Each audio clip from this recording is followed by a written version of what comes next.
Welcome my lovely audience to my blog. चलो भाई जी video करते हैं शुरू। आज है हमारे साथ धर्म जी। तो हमारा आज का क्वेश्चन है धर्म जी से कि जो हिमाचल में इतने ज़्यादा फ्लड आ रहे हैं, इतनी ज़्यादा तबाही हो रही है।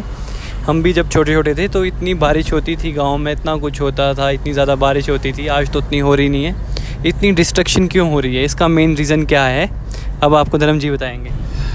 देखो जी, आजकल जो हो रहा है ना, ये जो बादल फट रहे हैं, इसका मेन कारण है हमारे लोग और हम लोग इंक्लूड, हम लोग देवी देवताओं की तरफ ज़्यादा ध्यान नहीं दे रहे। देवी देवताओं की तरफ हम ज़्यादा मतलब जा नहीं रहे हैं, और देव स्थान पे हम लोग बहुत गंद डाल रहे हैं, और जो ये चीज़ें होनी नहीं चाहिए। अब इसके कारण जब जहाँ पे गंद डालोगे तो भगवान वहाँ पे कुछ ना कुछ तो प्रलय करेगा ही करेगा जी। अच्छा, तो मेरे ख्याल से इसे मतलब देवस्थान पे गंद ना डालो। अब जैसे अभी हाल ही में 2-3 दिन पहले हमारे यहाँ पे श्रीखंड में बादल फटा। तो बादल फटा, ये तो महादेव जी की कृपा रही कि वो बादल फटने के बाद 3 दिशाओं में गया, 3 कोनों में गया। और कोनों में अगर 3 कोनों में नहीं जाता तो शायद पता नहीं कितना बड़ा प्रलय हो जाता। अब उस जब वहाँ पे वो बादल फटा, जब यहाँ पे ये निर्मंड के पास एक गांव है छोटा सा, ज़्यादा 15-20 घर थे। उन घरों का पता ना सता, कुछ भी पता नहीं कहाँ गए, और 36 लोग लापता है बेचारे। और उस जगह को हम देख रहे हैं तो वो जगह ऐसा नहीं लगता कि वहाँ पहले गांव था। आज की डेट में अगर आप देखोगे उस जगह को, तो वहाँ पे आप किसी भी चीज़ का कोई भी मतलब निशान नहीं बचा उस गांव का जी। वहाँ पे तो मतलब इतना सुंदर गांव था, इतना प्यारा गांव था, मतलब उसका बचा ही कुछ नहीं। और सामने एक घर बचा, उसमें एक लेडीज़ रहती है बेचारी, मतलब गाँव मतलब पूरा परिवार रहता है। तो उसमें वो लेडी भी बोलती है बेचारी कि अब यहाँ पे मैं करूँगी क्या। इतना हमारा छोटा सा गांव था, इतना प्यारा गांव था, मतलब हमारा यहाँ से जाने को कहीं मन नहीं करता था। पर अब मैं अकेली रह गई हूँ, अब मैंने करना क्या यहाँ पे। अच्छा, तो मतलब बचा ही कुछ नहीं, कुछ भी नहीं बचा। अब ये कुदरत का कहर या लोगों का जो देवी देवस्थान पे गंद डालना, और बाहर से जो लोग आते हैं, अच्छा, ये देवस्थान पे इतना गंद डालते हैं, शराब पीते हैं, सुल्फा पीते हैं, और मतलब इतनी बुरी तरह से मतलब दूषित करते हैं उस देवस्थान को, कुछ कह नहीं सकते। अच्छा, ऐसी जगह पे तो अब दारू पीना या गंद डालना, एक ना एक दिन हमारे देवी देवता भगवान कुछ ना कुछ प्रलय तो करेगा जी। अच्छा, तो इसलिए मतलब हम लोगों को चाहिए कि हम देवी देवता के हिसाब से चले, देवी देवताओं के साथ चले, और देवी देवताओं के स्थान पे मतलब गंद ना डाले। अच्छा, और उनके रूल एंड रेगुलेशन फॉलो करे देवी देवता के, तभी जाके कुछ भलाई हो सकती है जी, तभी जाके हमारा कुछ उद्धार हो सकता है। अदरवाइज मतलब आने वाले टाइम पे इससे भी बुरा हाल हो सकता है। हाँ जी। अब जैसे कि दूसरे साइड को गया, मल्याना की तरफ गया पानी।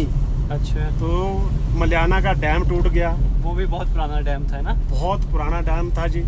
और उसके बाद आप देखो नीचे, जब मणिकर्ण होते हुए बुनतर मंडी, मतलब सारी इतना नुकसान हो गया, तो कुछ कह नहीं सकते। लास्ट टाइम की तरह, मतलब सेम सिचुएशन लास्ट टाइम की तरह होगी। और ये नुकसान भी कुछ सालों से ही हो रहा है, पहले तो इतना होता नहीं था। तो इतनी बारिशें भी नहीं हुई जी। अब मतलब बारिशें भी कम हो रही है, और नुकसान ज़्यादा हो रहा। अच्छा, और इस हिसाब की मतलब पिछले हिसाब से इस साल बरसात तो हुई नहीं अभी तक। हाँ जी। और जहाँ पे हुई सिर्फ घटनाएं बादल फटने की ही आती है। अच्छा। जहाँ पे भी सुनो फलानी जगह आज बादल फट गया और फलानी जगह आज बादल फट गया, तो ये सब कुछ मतलब ये देवी देवताओं की तरफ अगर अनदेखी करोगे ना जी, तो मतलब प्रलय तो होगा। और धर्म जी, इतने घर क्यों गिर रहे हिमाचल में? क्या हिमाचल को ये जैसे नए डिज़ाइन से घर बना रहे हैं, वो ना बना के पुराने स्टाइल से घर बनाने चाहिए थे? कौन से घर बारिश के लिए अच्छे हैं? देखो जी, आज की डेट में जो नए जो मकान बन रहे हैं, अब हमारे जितने भी यहाँ पे जो मिस्त्री हैं वो है प्लेन एरिया के आए हुए। हाँ। तो यहाँ का जो एक फाउंडेशन जो होती है मकान की, वो प्रॉपर बनाते नहीं। और लोग पुराने मिस्त्रियों को लगाते नहीं, जो हमारे पुराने मिस्त्री जो गांव के मिस्त्री हैं वो पुराने हिसाब से चलेंगे। उनको पता कि भी यहाँ पे हमारे किस तरह की फाउंडेशन बननी चाहिए और किस तरह से मकान यहाँ पे बनते हैं, तो उन पे हम लोग भी मतलब विश्वास करते नहीं। अब उन्होंने जो बाहर से आए हैं उनको तो बेचारों को पैसा कमाना है, तो फाउंडेशन बने जितनी कर है वो बना दी, बनाने के बाद अपने मकान कर दिया, उसकी मतलब उसके बाद नई जगह काम पकड़ लिया, उसके बाद नई जगह काम पकड़ ही लेते हैं। तो उनका तो पैसा कमाना है जी, उनको फाउंडेशन से कोई मतलब नहीं है, मकान पक्का बनाने से कोई मतलब नहीं है। अच्छा। उनको अपने पैसे से मतलब है। अच्छा। और हम लोगों को भी चाहिए कि फाउंडेशन अच्छी तरह से बनवाएं और हमारे जो मकान की जो है लाइफ मतलब ज़्यादा से मतलब कम से कम और ना सही तो कम से कम 50 साल तक 100 साल तक तो होनी चाहिए। अब तो ऐसी स्थिति आ गई है, जो नए मकान है गाड़ी की तरह इनका इंश्योरेंस कराना पड़ेगा। क्या पता लगता है इनका? देखो जी, मतलब जो आज की डेट में जो लग रहा है, जो मैं अपनी बात बोल रहा हूँ, क्योंकि हमारे को पुराना ही ट्रेडिशन जो है ना अपनाना पड़ेगा। जो जैसे हमारे पहले के मकान थे उसी तरह के मकान बनाने पड़ेंगे, अदरवाइज हम सेफ नहीं है। अच्छा। तो हमारा क्वेश्चन धर्म जी से फिर से है कि कुल्लू मनाली मंडी में इतनी तबाही क्यों हो रही है, बादल क्यों फट रहे हैं, बिल्डिंग क्यों गिर रही है, ब्यास नदी अपने उफान में क्यों है? अब आपको धर्म जी बताएंगे। सर, ब्यास नदी का जो उफान पे आना, हाँ जी, जगह जगह बादल फटना, हाँ जी, जगह जगह जब ये बादल फट रहे हैं तो ये हमारे देवी देवताओं की आस्था कम होना, ये मैं पहले भी बता चुका हूँ आपको। हाँ जी। और जो आपने मेरे से क्वेश्चन किया कि कुल्लू और मंडी में बहुत त्रासदी होती है, हाँ जी। कुल्लू और मंडी में त्रासदी सर हमारे को इसलिए ज़्यादा लगती है क्योंकि जैसे ही ब्यास आजकल उफान पे है, ब्यास का जल स्तर जब घट जाएगा तो लोग मकान बनाना बिल्कुल ब्यास से शुरू कर देता है। और पिलर बिल्कुल ब्यास से देंगे और वहाँ पे मकान बनाना शुरू कर देंगे। अच्छा। तो जब उफान पे ब्यास जब आएगी तब तो मकान जाएगा ही, तो तब तो मकान जाएगा ही जाएगा। तो ये तो 100% श्योर है। तो लोगों को सर मतलब ब्यास की तरफ जाना नहीं चाहिए, ब्यास को छोड़ के सुरक्षित स्थान पे जाना चाहिए। लोगों के अंदर भूख बहुत बढ़ चुकी है ज़मीन की। आजकल तो लोग घर बनाने के लिए नाले तक नहीं छोड़ते, नाले चेंज कर देते हैं, डायरेक्शन चेंज जितने भी सर त्रासदी हो रही है, इसका जो मेन जो कारण है वो यही है, नाला नहीं देखना, नदी नहीं देखनी, बिल्कुल नाले में मकान बना देना।